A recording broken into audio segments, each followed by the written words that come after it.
Chris Owino, Ramogi TV, Nairobi.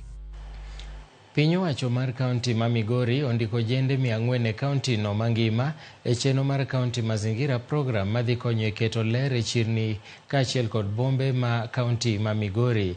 Jafwambo marwa George Juma nigi ler mathoth. E bwo chenroni mathoro mar mar keto ler e chirni kaachiel kod bombe e kaunti ma Migori, ojende maromo 10 ondiki e ward ka ward e kaunti ma Migori mangima. Jalup gavana ma Migori Joseph Mairi Maoriko ne wuoyo e kinde nyasi ma yawa yanga chenroni motisi kaka kaunti mazingira project ne wani ojende gi biro tiyo ndalo 2 e juma ka juma kamene chulgi omenda maromo siling 500 odiochieng' kodiochieng'. Be engaged in cleaning our towns and they'll be able to be remunerated.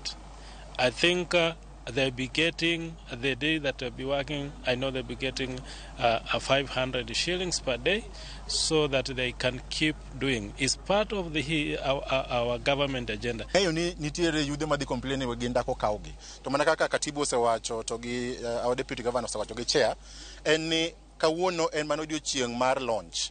Gimoro mo nyaka bed gi chakruok ne. Koro chakruok kosa chakore kama mobedo launch officially to dhi grow wadhi involve yude mang'eny. Mairi wacho ni piny owacho mar kaunti ma Migori dhi medo kawo kwano jende higa ka higa e bwo chenroni.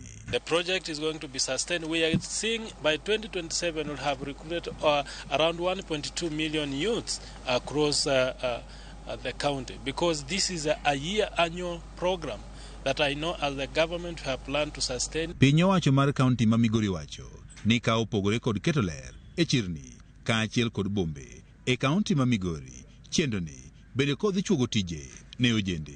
Ka gavana neno maber ni nyalo ndikonwa ji 10 e ward wagone erokamano. Ka jo assembly wa support any initiative ma gavana okelo. Yo kosomo te ji be ok dendiki ofis mar kalam te.